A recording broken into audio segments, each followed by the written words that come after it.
नमस्कार दोस्तों, GNS news में आपका स्वागत है। हर उपयोगी जानकारी और काम की खबर से अपडेट रहने के लिए अभी सब्सक्राइब करें हमारे चैनल को और साथ में बेल आइकन भी प्रेस कर ले और वीडियो को ज्यादा से ज्यादा दोस्तों में शेयर करें। तो चलिए बढ़ते हैं खबरों की ओर। जी हां, आपको बता दें मुख्यमंत्री योगी आदित्यनाथ ने आज कोलकाता से अयोध्या के लिए एयर इंडिया एक्सप्रेस फ्लाइट का शुभारंभ किया है। लखनऊ में अपने सरकारी आवास से वीडियो कॉन्फ्रेंसिंग के माध्यम से कार्यक्रम से जुड़े सीएम ने हरी झंडी दिखाकर इस सेवा का शुभारंभ किया है। इस अवसर पर उन्होंने कहा कि अयोध्या आने वाले समय में देश और दुनिया में टूरिस्ट डेस्टिनेशन के लिए सबसे प्रमुख शहर होने जा रहा है। अयोध्या में वैसे भी स्थानीय श्रद्धालुओं की बहुत बड़ी संख्या है, लेकिन पूरे देश में जिस तरह की यहाँ श्रद्धालुओं के आने की आतुरता है, उसे देखते हुए यहाँ आगमन को सुलभ बनाने का दायित्व हमने निभाया है। इसके लिए नागरिक उड्डयन मंत्रालय ने जो काम किया है वह सराहनीय है। सीएम योगी ने कहा कि नागरिक विमान मंत्री ज्योतिरादित्य जी और जनरल वीके सिंह जी को धन्यवाद देता हूं, जिन्होंने उत्तर प्रदेश की कनेक्टिविटी पर विशेष फोकस करते हुए उसे हर संभव सहयोग प्रदान किया है। जी हां, आपको बता दें पाकिस्तान पर एक और सर्जिकल स्ट्राइक हो गया है। इस बार ये हमला ईरान ने किया है। ईरान ने पाकिस्तान के अंदर आतंकवादी समूह जैसे अदल का ठिकानों को निशाना बनाया है। जैसे अदल एक सुन्नी आतंकी गुट है। हमले के लिए ईरान ने ड्रोन और मिसाइल का इस्तेमाल किया था। ईरान का दावा है कि इस हमले में कई आतंकी मारे गए हैं, जबकि पाकिस्तान ने इन हमलों की निंदा करते हुए कहा कि इस हमले में 2 बच्चों की मौत हुई थी, साथ ही 3 बच्चियां घायल भी हुई है। हमले के बाद पाकिस्तान ने ईरान के मुख्य राजनयिक को तलब किया है और हवाई क्षेत्र को उल्लंघन की निंदा की है। पाक विदेश मंत्रालय ने कहा कि हमारे हवाई क्षेत्र के उल्लंघन के गंभीर परिणाम हो सकते हैं।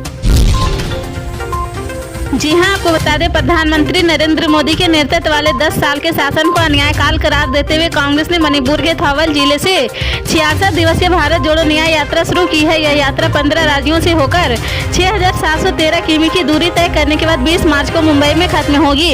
कांग्रेस अध्यक्ष मल्लिकार्जुन खड़गे ने थौबल जिले के खोंगजोम युद्ध स्मारक पर श्रद्धांजलि अर्पित करने के बाद यात्रा को हरी झंडी दिखाई है। यह स्मारक 1991 में अंतिम एंग्लो मणिपुर युद्ध में मारे गए लोगों की याद में बनाया गया है।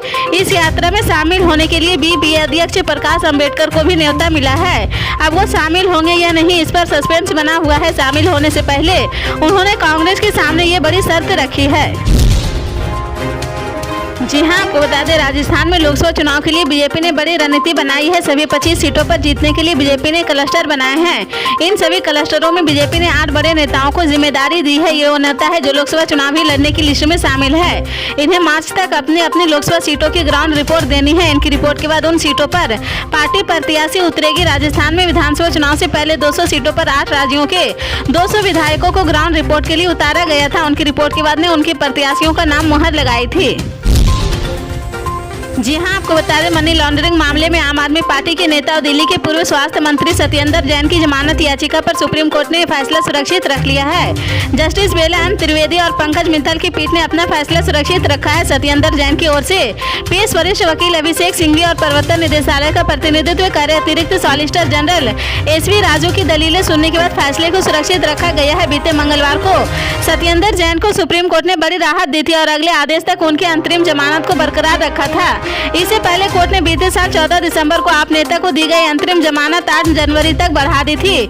सुप्रीम कोर्ट ने 26 मई 2023 को चिकित्सक आधार पर पूर्व स्वास्थ्य मंत्री को अंतरिम जमानत दी थी और इसे समय समय पर बढ़ाया गया है। आप नेता ने इसे चुनौती देते हुए सुप्रीम कोर्ट का रुख किया है। दिल्ली हाई कोर्ट ने मामले में उनकी नियमित जमानत याचिका खारिज कर दी थी।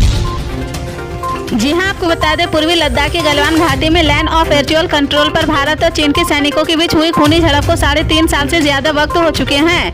जून 2020 की उस हिंसक झड़प के बाद से ही एलएसी पर तनाव की स्थिति है। तभी से पूर्वी लद्दाख सेक्टर में दोनों ओर से जबरदस्त सैन्य तैनाती है। दोनों तरफ से कम 50 से 50 हजार सैनिक तैनात है। यहाँ तक कि हड्डियां गाली देने वाले ठंड में भी सैन्य तैनाती बदस्तूर जारी है। तनाव कम करने के लिए दोनों देशों की सेनाओं के बीच अब तक कोर कमांडर लेवल की 20 दौर की बातचीत हो चुकी है। एलएसी पर तनाव भारी शांति की स्थिति है, लेकिन क्या दोनों देशों की सेनाओं की भी झड़प बंद हो चुकी है? ऐसा नहीं है। एक तरफ तनाव कम करने के लिए एक के बाद एक नए दौर की बातचीत का सिलसिला भी चल रहा है और दूसरी तरफ एलएसी पर झड़पों का सिलसिला भी जारी है। गलवान झड़प के बाद से कई बार भारतीय सैनिकों ने चीनी सैनिकों की हिमाकत का मुंहतोड़ जवाब देते हुए उन्हें खदेड़ा है। इन झड़पों से जुड़े डिटेल का अनजाने में खुलासा इंडियन आर्मी की वेस्टर्न और सेंट्रल कमांड की तरफ से पिछले हफ्ते हुए अलंकरण समारोह में दिए गए प्रस्तावित पत्र से हुआ है।